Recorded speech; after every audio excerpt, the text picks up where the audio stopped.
Teenage వయసులో Timothy, యవన కాలంలో సేవకు వచ్చిన తిమోతి, ఇంత విశ్వాసం, ఇంత భక్తి, ఇంత ప్రార్థన, ఇవన్నీ నేను ఎవరిలో చూశానంటే మీ అవ్వ అయిన లోయలో చూశాను, నేను మీ తల్లి అయిన యునేకేలో నేను చూశాను అని ఎంత చక్కగా వివరిస్తున్నాడండి పౌలు గారండి.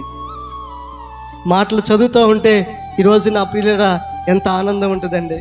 అదేవిధంగా ఈరోజు మన ఇంట్లో, మన కుటుంబంలో, మన సంఘంలో, మన ప్రాంతంలో, మన గ్రామంలో, మన దేశంలో, మన ప్రదేశంలో కూడా అలాంటి అవ్వలో తల్లులు ఉంటే దేశం బాగుండేదే కాదంటారా? ఈరోజు నా పిల్లలు ఆలోచించండి. అలాంటి తల్లులు లేకే ఈరోజు కుటుంబాల్లో త్రాగుడుకు అలవాటు పడిపోతున్నారు.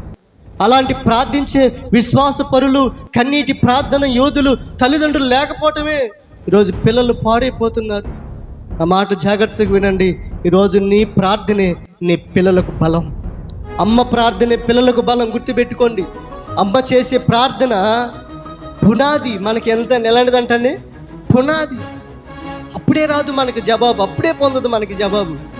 అనుకోని టైంలో, అనుకోని సమయంలో దేవుడు ఆశ్చర్యకార్యం చేస్తాడండి. గమనించినట్లయితే